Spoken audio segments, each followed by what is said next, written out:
Party अपने रंग में है, लाइट्स, डांस, शोरगुल। तभी गेट के बाहर एक गाड़ी रुकती है, उससे उतरने वाला ऑफिसर हूबहू समीर वानखेड़े जैसा दिखता है। वही ऑफिसर जिसने आर्यन खान को ड्रग्स केस में गिरफ्तार किया था। वो ऑफिसर पार्टी में घुसते ही एक लड़के को स्मोकिंग करते पकड़ लेता है, लेकिन जैसे ही लड़का कहता है मैं बॉलीवुड से नहीं हूं, ऑफिसर उसे तुरंत छोड़ भी देता है। ऑफिसर झल्ला जाता है, मगर भीतर बेचैनी साफ झलकती है। इसके बाद उसकी नजर पड़ती है मौज मस्ती कर रहे एक दूसरे एक्टर पर। हालांकि वो एक्टर स्मोकिंग तो नहीं कर रहा होता है, फिर भी वो ऑफिसर सीधे उसी पर टूट पड़ता है, सिर्फ इसलिए क्योंकि वो बॉलीवुड से है। आर्यन खान ने ऑफ बॉलीवुड में ऐसे कई सीन्स डाले हैं जो इंडस्ट्री के प्रति सिस्टम का दोहरा रवैया उजागर करती है, और ये जो सैटेरिकल पंच है यही इस वेब सीरीज को इंगेजिंग बनाती है। तो भाई लोग, मेरा नाम है सत्यम और अपन देख लिए हैं आर्यन खान की web series the of Bollywood. ये जो नाम हम बार बार बीप करवा रहे हैं, ये नाम रिवील होता है वेब सीरीज के लास्ट में। एक शब्द में कहूं तो एक मजेदार सीरीज है। हालांकि एक आध जगह कुछ शिकायत भी है, उस पर भी बात करेंगे, पर ओवरऑल एक इंगेजिंग सीरीज है। और अगर जो आप बॉलीवुड के कल्चर से और खास करके पिछले 5-6 साल में बॉलीवुड इंडस्ट्री के इर्द गिर्द बन रही न्यूज से अवगत हैं, तब तो और भी मजा आने वाला है। इसमें एक्शन है, रोमांस है, मेलोड्रामा है, एक तो आधी इंडस्ट्री इसमें दिखाई देगी। और मजे की बात यह है कि जिस स्टार का जो इमेज एक तरह से बना हुआ है, उसी तरह उन्हें दिखाया भी गया है। वैसे तो बहुत से लोग हैं, पर पर्सनली मुझे इमरान हाशमी का कैमियो और करण जौहर जिस भी सीन में आते हैं उन्हें देखकर मजा आ जाता है। एक चीज मुझे खटक भी रही थी, और वो ये कि कुछ जगह अपने चहेते स्टार्स के मुंह से गाली सुनना थोड़ा अजीब लग रहा था। मतलब उसे ना भी रखते तो काम चल सकता था, जबकि करण जौहर जब भी गाली देते हैं उन्हें सुनकर हंसी आ जाती है। आपको कंफ्यूजन ना हो तो इसके लिए एक चीज क्लियर कर दूं कि वेब सीरीज में 7 एपिसोड्स हैं और इसमें एक प्रॉपर कहानी है, और ये जो कैमियो है वो इस कहानी में अपने रियल नेम से आते हैं। राघव जुएल, लक्ष्य और बॉबी देओल, मोना सिंह, मनोज पावा, ये लोग वेब सीरीज में अपने काल्पनिक नाम से हैं।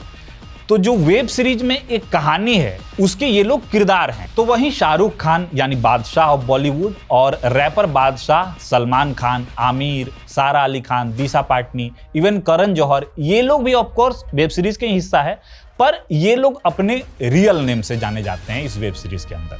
कुछ एक्टर्स पार्टी में दिखे हैं, कुछ एक्टर्स पैप्स के सामने फोटो क्लिक करवाते हुए दिख रहे हैं। वहीं आमिर और राजा मौली सेट पर एक दूसरे से बात करते हुए दिख रहे हैं, जो कि आपको ट्रेलर में भी दिखा होगा।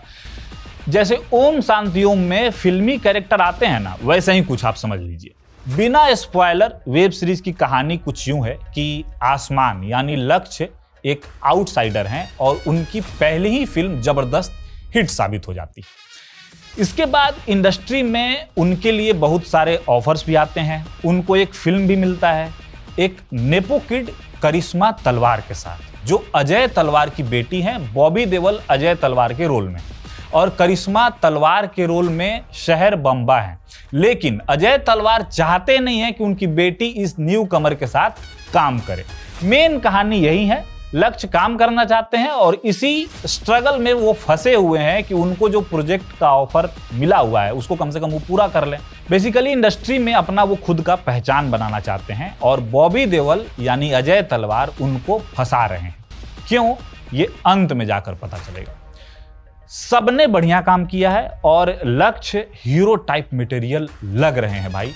पहले किल और अब ये वेब सीरीज, बंदे ने मस्त काम किया है। बॉबी देओल को आजकल इसी तरह के रोल में हम लोग देख रहे हैं, तो उनका काम मुझे ठीक ठीक ही लगा है।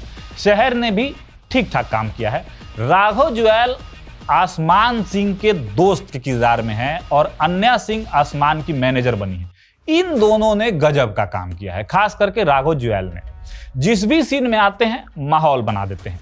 इमरान हाशमी इंटीमेसी डायरेक्टर बनकर आए हैं, और राघव यानी परवेज जो होता है वो इमरान हाशमी का बहुत बड़ा फैन होता है। वो फैन मूवमेंट वाला जो एक सीन है ना, वो बहुत ही जबरदस्त है। परवेज कहता है कि अक्खा बॉलीवुड एक तरफ और इमरान हाशमी एक तरफ। गजब का सीन है वो, एक बार को आप इमोशनल भी हो जाते हैं। एक तो लगभग जिस भी सीन में जो भी एक्टर दिखता है रियल का, कैमियो वाला जो सीन है, उसमें उस एक्टर का गाना बजता है बैकग्राउंड में, और इस तरह से वो गाना जो है उस सीन को और भी ज्यादा मजेदार बना देता है। लास्ट में रणबीर कपूर भी आते हैं, पर वो क्या करते हैं ये जब आप सीरीज देखिएगा उसके बाद पता चलेगा। मनोज पावा ने आसमान के चाचा का रोल किया है और मोना सिंह मां बनी है। विजयंत कोहली एज रजत सिंह आसमान के फादर के रोल में है। इन सब ने भी बढ़िया काम किया है। मनोज पावा मजेदार लगे। एक तो भारी क्यूट है ये आदमी, ऊपर से सीरीज में अपनी क्यूटनेस को बरकरार भी रखे हैं। हालांकि इसमें गुस्साए भी हैं।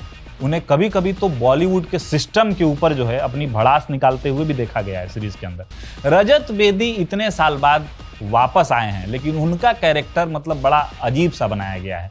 जरज सक्सेना के वो किरदार में है जिसे इंडस्ट्री ने बॉयकॉट कर रखा है और बेचारा वो इधर उधर भटक रहा है, और सब बोल रहे हैं कि इसे कहीं तो देखा है, पर कहाँ देखा है वो किसी को भी याद नहीं आता है पूरे सीरीज में। पर कभी कभी वो कैरेक्टर आपको जो है इरिटेट भी करता है। पता नहीं, शायद इसलिए ही उनका कैरेक्टर ऐसा गढ़ा गया हो, पर जो भी हो, पर्सनली मुझे वो कैरेक्टर ठीक नहीं लगा। पता नहीं, शायद आपको वो ठीक भी लगे।